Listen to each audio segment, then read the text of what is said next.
Okay, तो Newton's law में FBD के एप्लीकेशंस पे ही एक क्वेश्चन और देखते हैं हम, जिसको हम सॉल्व करेंगे बिना स्यूडो फोर्स यूज किए।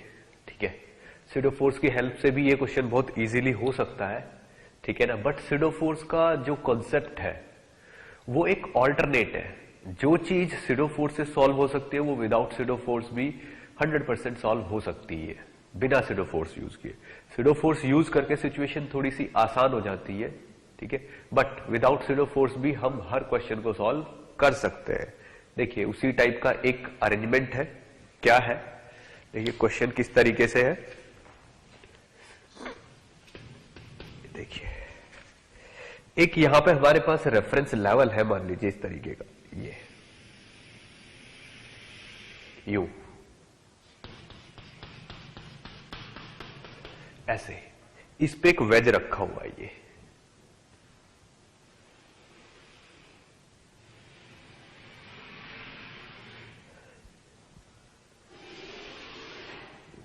जिसका ये वाला एंगल कितना है, थीटा। अब इस वेज के ऊपर एक ब्लॉक रखा है M1,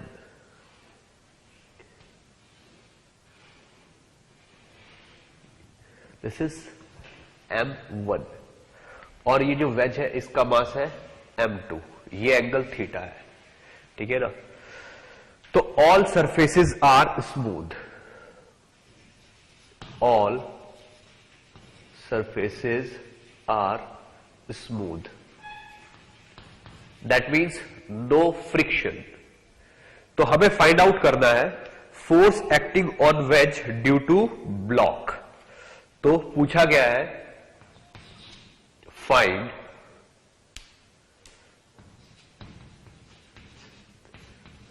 force acting on wedge due to block, due to block. पहली चीज तो ये फाइंड आउट करनी है हमको, और दूसरी चीज हमको क्या फाइंड आउट करनी है, एक्सेलरेशन ऑफ वेज। दूसरी चीज फाइंड आउट करनी है एक्सेलरेशन ऑफ वेज। दो चीजें हमको फाइंड आउट करनी है। चलिए देखते हैं इस क्वेश्चन को सॉल्व करना कैसे है, क्या क्या स्टेप्स हमारे होंगे जो हम इसको सॉल्व करेंगे। ठीक है, देखिए इतना मुझे पता है कि जैसे ये चीज नीचे चलेगी, क्योंकि अगर ये चीज नीचे चली ऐसे तो ये चीज इस तरफ चलेगी।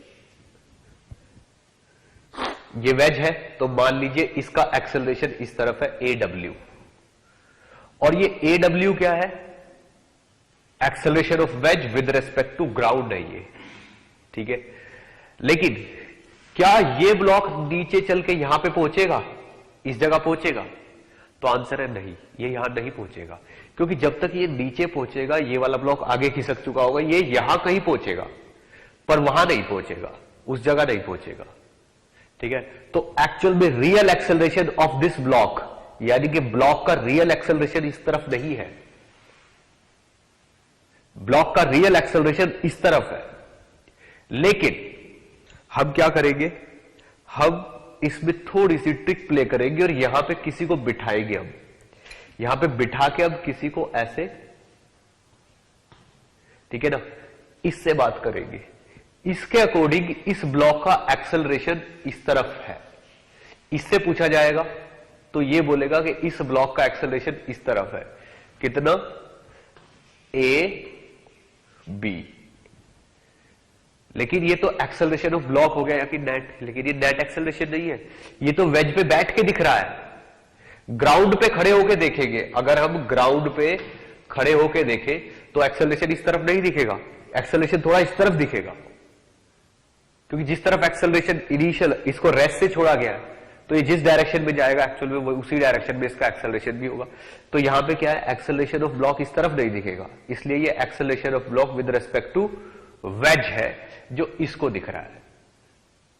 तो वेज पे बैठ के ये इस डायरेक्शन में दिखता है, acceleration of block with respect to wedge, this is acceleration of wedge with respect to ground, ठीक है। तो अगर वेक्टर रूल्स अप्लाई किए जाए और लिखा जाए acceleration of block with respect to wedge, तो एक्चुअल में ये क्या होगा? Acceleration of block with respect to ground minus acceleration of wedge with respect to ground, ये होगा। और हमने acceleration of block with respect to wedge तो ये माना है, acceleration of block with respect to ground मुझे फाइंड आउट करना है, और acceleration of wedge with respect to ground ये AW है, ठीक है। तो अगर मैं इस चीज को उधर ले जाऊं तो acceleration of block with respect to ground क्या आ जाएगा? इस चीज को उधर ले जाता हूं मैं, तो ये आ जाएगा acceleration of block with respect to wedge plus acceleration of wedge with respect to ground, ये चीज आ जाएगी। अब ये एक वेक्टर इक्वेशन है। अगर मैं इस वेक्टर इक्वेशन को ड्रॉ करने की कोशिश करूं, सबसे इंपॉर्टेंट स्टेप यहां पे यही है कि इस वेक्टर इक्वेशन को कैसे ड्रॉ किया जाए। आप देखिए यहां पे जो acceleration of block with respect to wedge है, अगर देखा जाए तो वो इस डायरेक्शन में है, यू, ये वाला तो वेक्टर है, ये वाला वेक्टर, यही तो है ये, जो कि हॉरिजॉन्टल से, अगर हॉरिजॉन्टल पे एक लाइन खींची जाए तो ये वाला एंगल कितना बनाएगा? थीटा।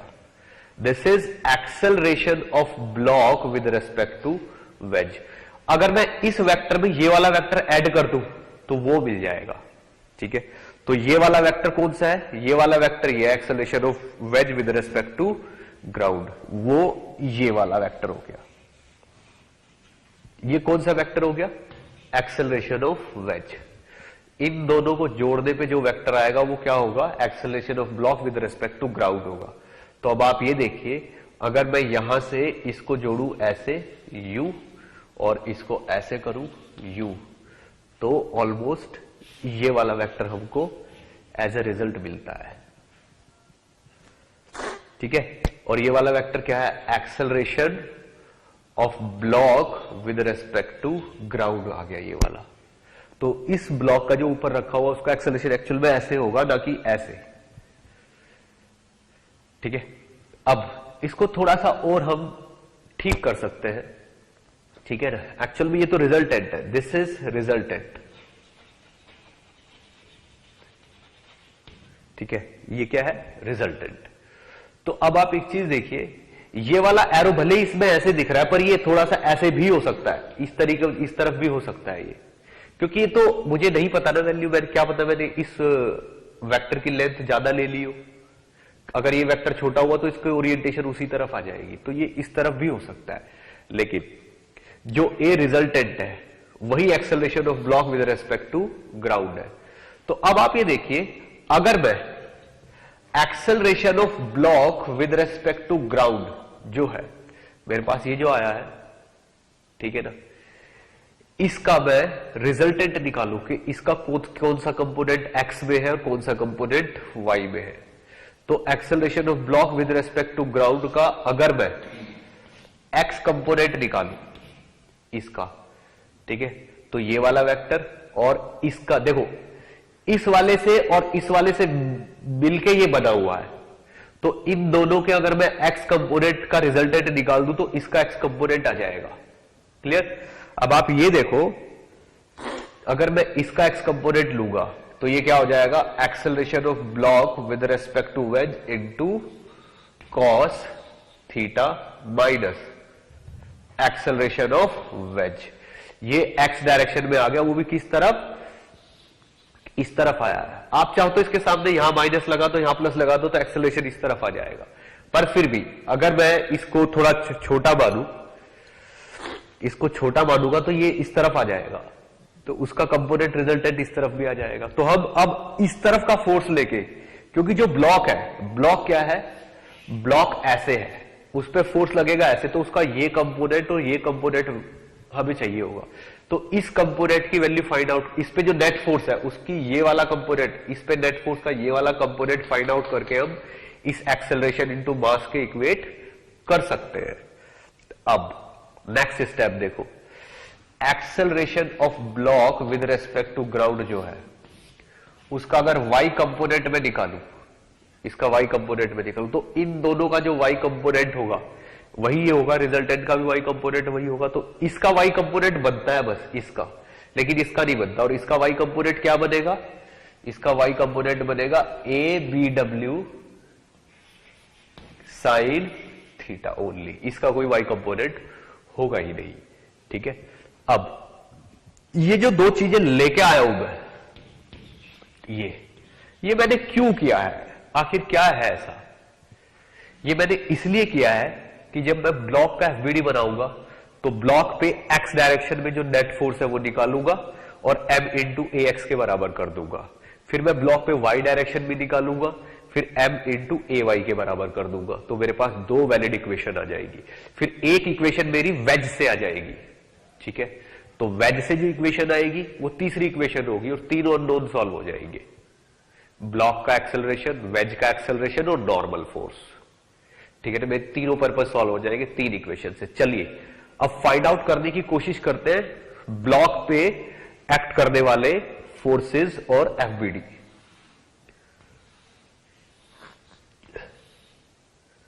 ओके, चलिए ये रहा ब्लॉक, ये ब्लॉक की ओरिएंटेशन है। ब्लॉक पे एक फोर्स डेफिनेटली इस डायरेक्शन में लगेगा, कौन सा,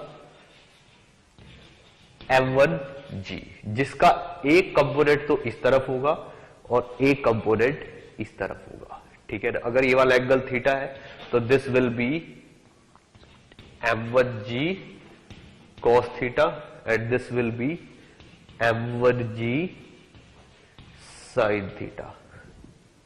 क्लियर? अब ब्लॉक पे एक डेफिनेटली नॉर्मल भी होगा, ये नॉर्मल होगा। ये नॉर्मल कौन लगा रहा होगा, वेज की तरफ से नॉर्मल लग रहा है, ऐसे ही वेज पे भी फोर्स लग रहा हो। इस नॉर्मल के भी दो कंपोनेंट होंगे, अगर मैं इस नॉर्मल को देखूं तो इसके भी दो कंपोनेंट होंगे, एक तो ये वाला होगा और एक ये वाला होगा। ठीक है, अब ये वाला कंपोनेंट इस नॉर्मल का, देखिए कौन सा एंगल थीटा होगा, यहां पे देखा जाए तो अगर मैं इस तरीके से एक लाइन ऐसे ड्रॉ कर लूं इसके पैरेलल, ये वाली, तो ये वाला एंगल थीटा है 90 माइनस थीटा, ये थीटा, ये वाला एंगल थीटा होगा, तो ये हो जाएगा n cos थीटा और ये हो जाएगा n sin थीटा। इन दो फोर्सेस के अलावा वेज पे कोई और फोर्स है ही नहीं, क्योंकि हम टोटल नॉन एक्सेलरेटेड फ्रेम से, इनर्शियल फ्रेम से कैलकुलेशन कर रहे हैं, तो सीडो फोर्स वगैरह के बारे में अभी सोचना भी नहीं है। यहां पे हम सब कुछ रियलिस्टिक ले रहे हैं। तो इस पे लगने वाला नेट फोर्स क्या क्या होगा, एक्स डायरेक्शन में आप देखो ये नॉर्मल लग रहा है इस तरफ, ठीक है ना, और mg का तो कोई कंपोनेंट इस तरफ आना ही नहीं है, क्योंकि mg तो वर्टिकल है और वर्टिकल फोर्स का कोई कंपोनेंट एक्स डायरेक्शन में आता नहीं है। ठीक है ना, या तो इसके कंपोनेंट ले लो, देखो इसके कंपोनेंट नहीं लेने हैं, कंपोनेंट के कंपोनेंट गड़बड़ हो जाएगी, आपने डबल काम कर दिया। रियल फोर्स तो वो है जो mg नीचे लग रहा है, उसका कोई वर्टिकल हॉरिजॉन्टल डायरेक्शन में कंट्रीब्यूशन होगा ही नहीं। ठीक है ना, तो इस पे क्या लग रहा है, n sin थीटा, तो यहां पे n sin theta is equal to इस डायरेक्शन वाला एक्सेलरेशन क्या है, ये रहा m1 into acceleration of block with respect to ground का x कंपोनेंट, यानी कि n sin theta is equal to क्या आएगा, m1 into A B W cos theta minus A W. ये आपकी इक्वेशन आ गई जो आपको चाहिए थी। ठीक है, अब इसी की वर्टिकल डायरेक्शन की इक्वेशन देखते हैं। वर्टिकल डायरेक्शन में क्या फोर्स लग रहा है, m1g और n cos थीटा, और वर्टिकल डायरेक्शन में एक्सेलरेशन कितना है, ये, और A B W sine theta की डायरेक्शन किस तरफ है, डाउनवर्ड डायरेक्शन, क्योंकि इसका एक कंपोनेंट लेना है नीचे की तरफ, ये वाला, इस वाले का कंपोनेंट नीचे की तरफ होगा। तो नेक्स्ट वाली इक्वेशन क्या बन जाएगी, m1g minus n cos theta is equal to downward direction का एक्सेलरेशन कितना आएगा, A B W sine theta, m1 into A B W sine theta. ये आपकी फोर्थ नंबर की इक्वेशन आ गई जो आपको चाहिए थी। ठीक है ना, अब वेज पे आते हैं। ठीक है ना, अगर हम वेज का डायग्राम बना है इस तरीके से यूं। तो वेज पे भी एक फोर्स लग रहा है इस तरफ, ठीक है ना, कौन सा, यही नॉर्मल एन।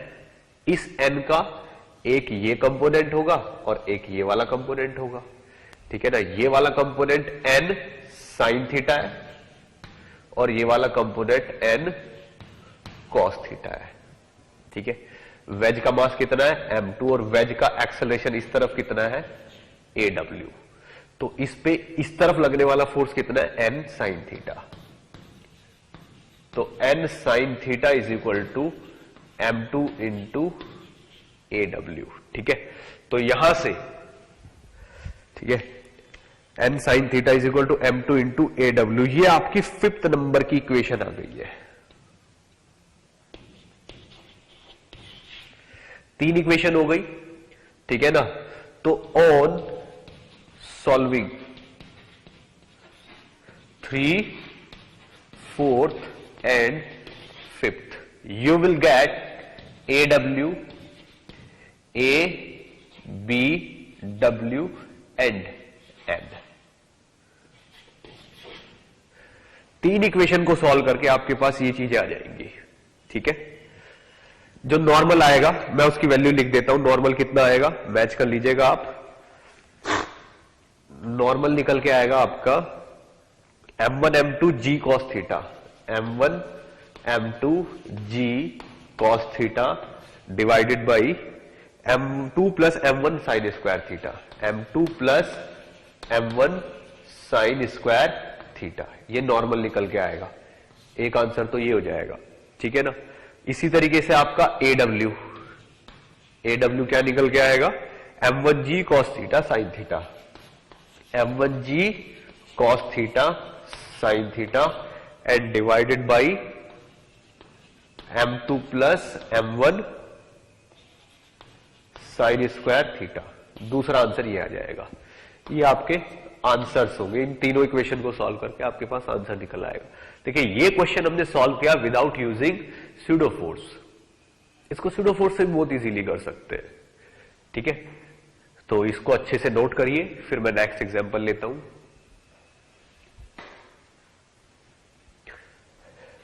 ओके, एक क्वेश्चन और देखिए, ठीक है ना। इसमें इसको हम थोड़ा सा स्यूडो फोर्स यूज करके सॉल्व करने की कोशिश करेंगे। देखिए क्या क्वेश्चन है। देखिए इसमें क्या है, हमारे पास रेफरेंस लेवल है ये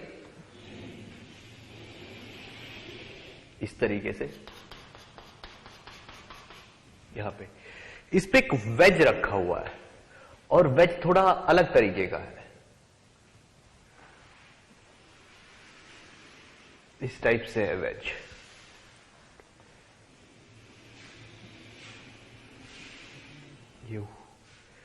ये वाला एंगल कितना है थीटा। इस वेज पे यहां पे एक इस तरीके से पुली लगी हुई है ये, ठीक है। अब एक स्ट्रिंग है जो इससे पास होती है इस तरीके से, और यहां पे एक ब्लॉक रखा हुआ है ऐसे।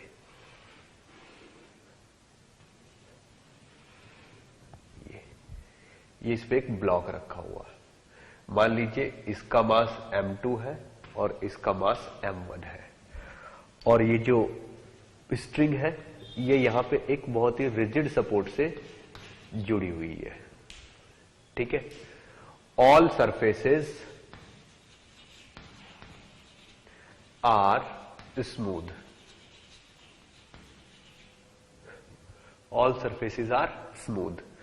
अब जैसे ही इस चीज को हम रिलीज करते हैं तो क्या होता है, ये वेज इस तरफ कितने एक्सेलरेशन से चलता है, ए से। और कंस्ट्रेंट मोशन ये कहता है कि अगर ये वेज ए एक्सेलरेशन से चलता है तो ये पुली भी आगे की तरफ ए एक्सेलरेशन से ही चलेगी, और अगर ये पुली ए एक्सेलरेशन से आगे चलेगी तो ये इस वेज पे डाउनवर्ड डायरेक्शन में ए एक्सेलरेशन से ही चलेगा, क्योंकि अगर ये एक्स डिस्टेंस आगे खिसकेगी तो ये एक्स डिस्टेंस नीचे गिरेगा। तो जितना इसका एक्सेलरेशन इस तरफ होगा वेज पे, ऑन वेज, इसका एक्सेलरेशन उतना ही नीचे की तरफ होगा, ठीक है। तो आपको इस एक्सेलरेशन ए की वैल्यू फाइंड आउट करनी है कितनी है। आपके पास 2 मिनट का टाइम है, ट्राई करिए, फिर मैं एक्सप्लेन करता हूं, ठीक है।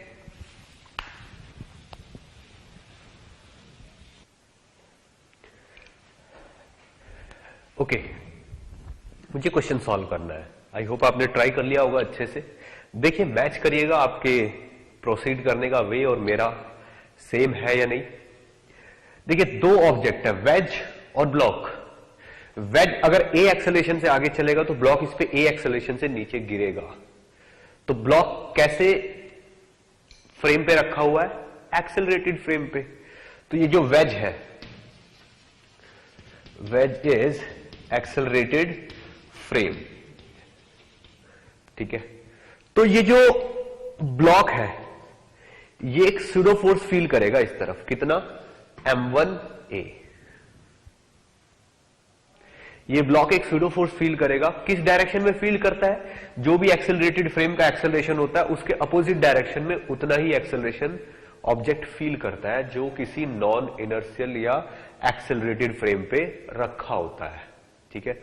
अब अगर मैं इस वेज का एफबीडी बनाऊं, फिर मैं इसका एफबीडी बनाऊंगा, ठीक है ना।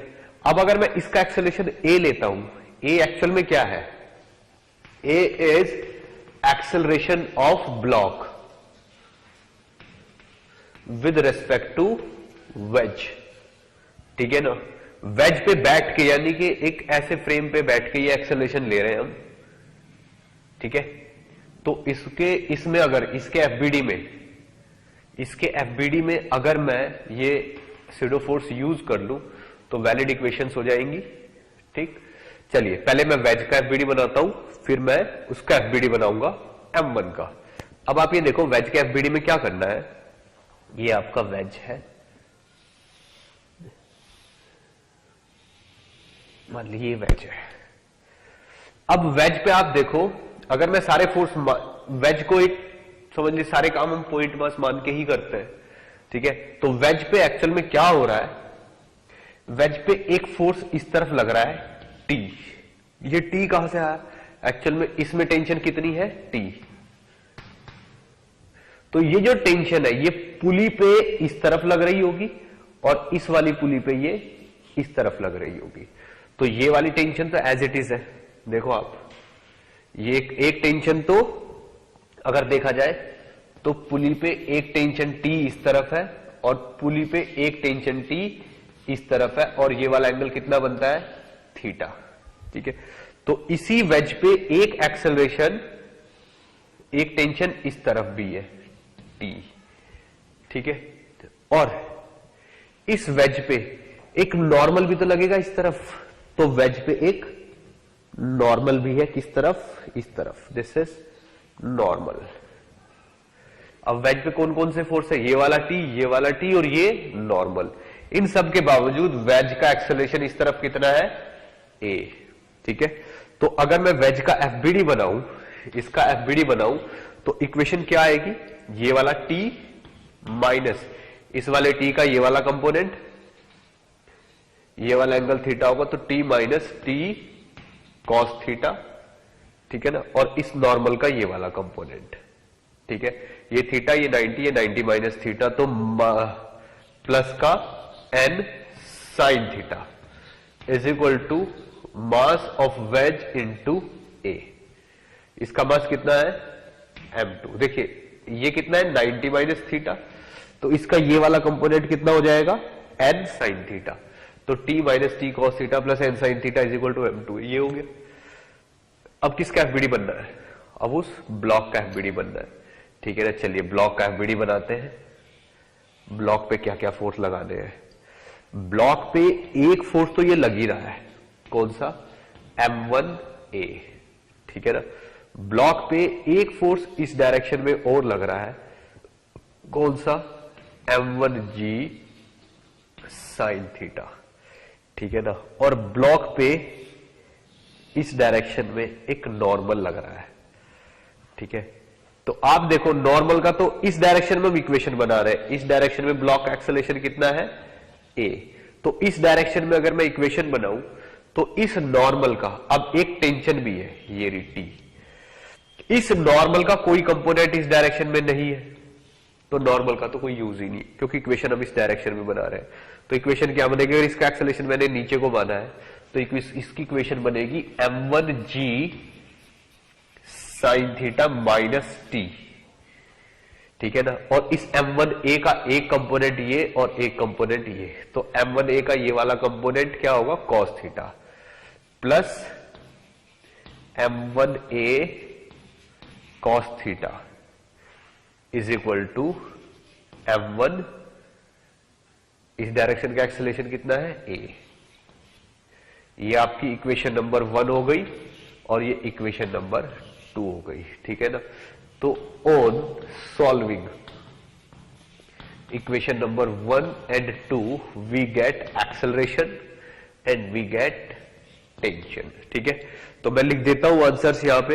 एक्सेलरेशन की वैल्यू कितनी आ जाएगी, एक्सेलरेशन की वैल्यू आ जाएगी यहां पे mg sin theta divided by m plus m1g sin theta m2 plus m1 into 2 into 1 minus cos theta.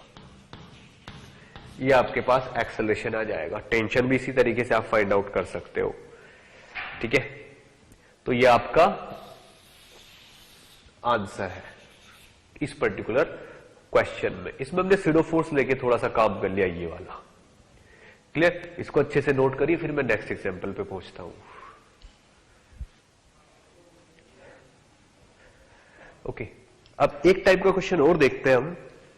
वैसे तो बहुत ज्यादा टफ नहीं है केस, बट पता होना चाहिए। देखिए, मान लीजिए हमारे पास एक रेफरेंस लेवल है इस तरीके का, और हमारे पास एक रॉड है ऑफ मास m, ठीक है। तो ये जो रॉड हमारे पास रखी हुई है इस टाइम यहां पे, ये मान लीजिए ये रॉड है इस तरीके की, इस तरफ आप इस पे फोर्स लगा रहे हो F1 मान लीजिए, और इस तरफ फोर्स लगा रहे हो F2, ठीक है ना। And F1 is greater than F2, तो रॉड किस तरफ चलेगी, रॉड चलेगी इस तरफ, किस एक्सेलरेशन से, A से, ठीक है। तो पूछा गया है कि रॉड की लेंथ अगर L है,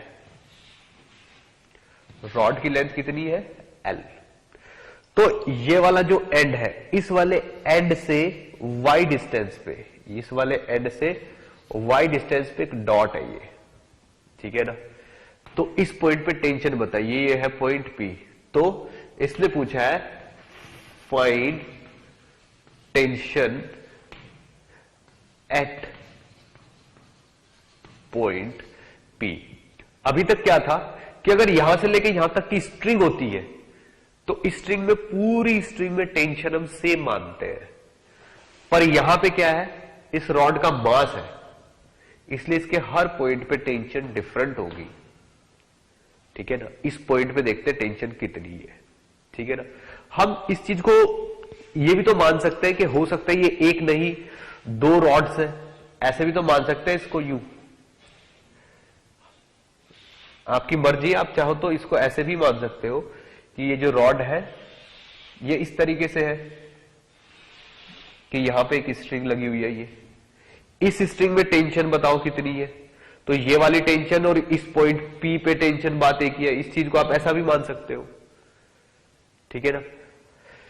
तो एक्चुअल में क्या है, मुझे इस पॉइंट पे टेंशन फाइंड आउट करने के लिए क्या करना पड़ेगा, आगे वाला पीस और पीछे वाला जो पीस है, इन दोनों के मासेस मुझे पता होने चाहिए अलग अलग, ठीक है ना। फिर मैं मानूंगा कि M1 मास ये है, M2 मास ये है, ठीक है ना। इन दोनों को कनेक्ट करने वाली स्ट्रिंग में टेंशन कितनी है, तो इस पॉइंट पे टेंशन आ जाएगी।